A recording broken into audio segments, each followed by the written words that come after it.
সবাইকে নমস্কার। এটা আমার প্রথম ভিডিও এই চ্যানেলের। এই ভিডিওতে আমরা দেখব কিভাবে ফটোশপ দিয়ে পাসপোর্ট সাইজের ছবি প্রিন্ট করা হয়। তো বেশি কথা না বাড়িয়ে সরাসরি আমরা চলে যাই ফটোশপে। ফটোশপ হচ্ছে ফটো এডিটিং এর জন্য বেস্ট সফটওয়্যার। বাংলাদেশে প্রায় সকল দোকানেই ফটোশপ ব্যবহার করা হয়। মূলত ছবির কাজের জন্য ফটোশপই প্রধান সফটওয়্যার। তো সরাসরি চলে যাই ফটোশপে। আপনার কাছে ফটোশপের যে ভার্সনই থাক কোনো সমস্যা নাই, সব ভার্সনেই পাসপোর্ট সাইজের ছবি করা যায়। তো প্রথমে ছবিটি ওপেন করুন। এখানে ওপেন বাটন আছে, দেখতে পাচ্ছেন। এখানে না থাকলে আপনি এখানে ফাইল মেনু থেকে ওপেন, শর্টকাট আছে ও কন্ট্রোল+ও চাপলে আপনার ওপেন হবে। আমি সরাসরি এখানে ক্লিক করি। আচ্ছা, এখান থেকে আমি একটা ছবি নেই।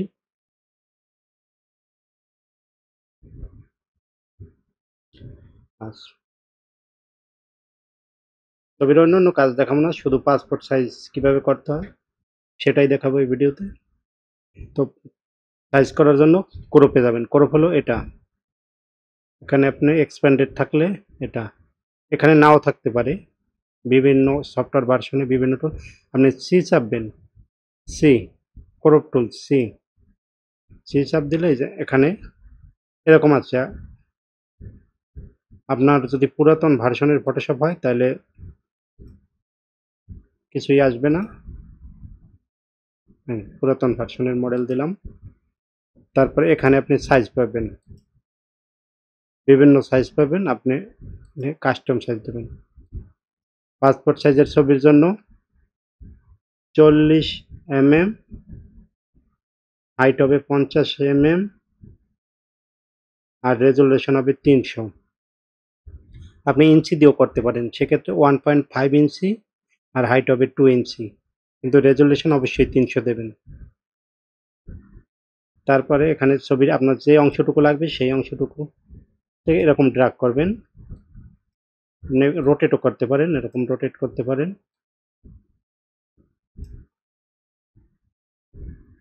হ্যাঁ, এই হচ্ছে পাসপোর্ট সাইজ। তারপরে এখানে টিক দেবেন। অনেক বড় লাগতে পারে, এটা বড় না, এটা মূলত জুম হয়েছে।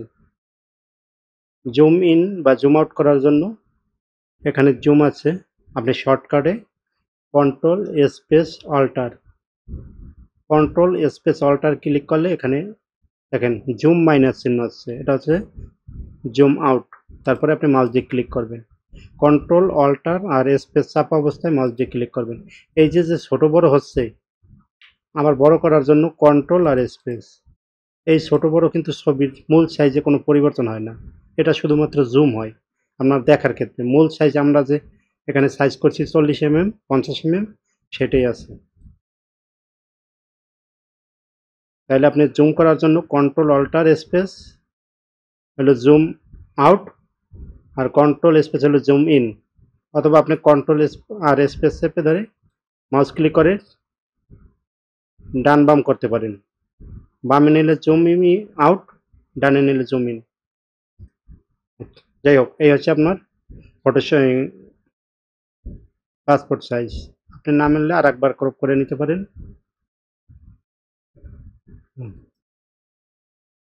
এই হচ্ছে মূলত পাসপোর্ট সাইজ। এখন পাসপোর্ট সাইজ তো এভাবে প্রিন্ট দিলে আপনার পেজে মিলবে না। দেখেন পেজের প্রিন্ট দেবেন কিভাবে, কন্ট্রোল+P দিলে দেখেন পাসপোর্ট সাইজ হচ্ছে, কিন্তু পেজের মাঝে মাত্র একটা ছবি।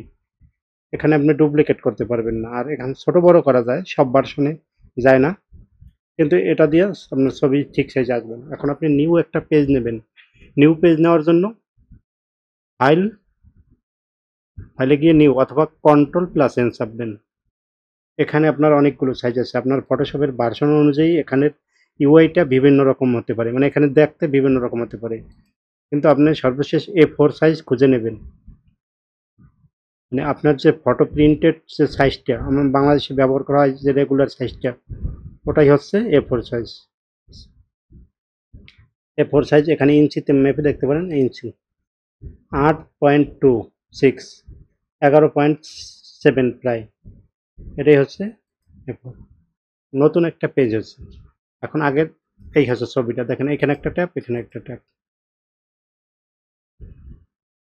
তো ছবিটা নেওয়ার জন্য আপনি ড্র্যাগ করে নিতে পারেন। ড্র্যাগ করার জন্য মুভ টুল বাছবেন। মুভ মানে ভি ক্লিক করলে মুভ হবে। মানে ক্লিক করে ড্র্যাগ করে এখানে রাখতে পারেন, অথবা এখানে আসবেন, কন্ট্রোল এ দিয়ে পুরোটা সিলেক্ট করবেন, তারপরে কপি করবেন, তারপরে পেস্ট করবেন। এখন এটা তো সাইডে মাঝে আছে, আমি এটাকে সাইডে নেওয়ার জন্য এই মুভ টুল সিলেক্ট থাকতে হবে। এটা হচ্ছে মুভ। ভি ক্লিক করলে আপনি যদি কিবোর্ড থেকে ভি প্রেস করেন তাহলে মুভ টুল অটোমেটিক সিলেক্ট হয়ে যাবে। তারপর এই একটা, এটার কপি করার জন্য আপনি আবার কন্ট্রোল ভি দিতে পারেন যেহেতু আপনি পেস্ট করছেন, আর অথবা এটা আবার ক্লিক করে অল্টার প্রেস করে ড্র্যাগ করবেন। ড্র্যাগ মানে মাউসের বাম বাটন ক্লিক করে মুভ করবেন, এটাকে বলে ড্র্যাগ। আবার অল্টার, কিবোর্ড থেকে অল্টার প্রেস করে মাউসের লেফট বাটন ক্লিক করে একসাথে মুভ করবেন। দেখেন 4টা হয়েছে। এই হলো পাসপোর্ট সাইজ। এখন আপনি প্রিন্ট দিলে পুরো পেজটা হচ্ছে A4 আর ছবির সাইজ আসবে passport size. Control plus P অথবা এখান থেকে প্রিন্ট। প্রিন্ট দেওয়ার সময় এখানে আপনি আপনার প্রিন্টার সিলেক্ট করবেন। আপনার কম্পিউটারের সাথে যে সব প্রিন্টার ইনস্টল থাকবে এখানে লিস্ট আসবে। আমি যেহেতু বাসায় আমার এই কম্পিউটারে কোনো প্রিন্টার ইনস্টল করা না, বাসার কম্পিউটার তো, তো এখানে শুধু পিডিএফ প্রিন্টার আছে, মানে এই পিডিএফে প্রিন্ট দিলে একটা পিডিএফ আকারে ফাইল হয়ে বের হবে। আর আপনার এখানে প্রিন্টারের লিস্ট থাকবে, আপনি প্রিন্টার সিলেক্ট করবেন, তারপরে পেজ সাইজ দিতে হলে A4 দিয়ে দেবেন, যেহেতু আমাদের মূল পেজটা A4 নিছি। তারপরে প্রিন্ট দিলেই আপনার কাগজ প্রিন্ট হয়ে আসবে। তো পুরো বিষয়টা আর একবার রিভিউ দিই। প্রথমে ছবিটা ওপেন করবেন, মানে বের করবেন কন্ট্রোল ও দিয়া, আমি যেহেতু ওপেন করছি এখানে আগে থাকতেই আছে ওপেন, তারপর সি দিয়া সাইজ করবেন, তারপর কন্ট্রোল প্লাস এন দিয়ে নতুন একটা পেজ নেবেন, ওখানে কপি করে পেস্ট করবেন, যে কটা ছবি আপনার লাগে সারিবদ্ধভাবে সাজিয়ে প্রিন্ট দেবেন। তো এই ছিল আজকের এই ছোট টিউটোরিয়ালটা। আমি আশা করি এখন থেকে নিয়মিত এবং খুব গুরুত্বপূর্ণ যে বিষয়গুলো আপনাদের রেগুলার লাগে এমন ভিডিও দেব।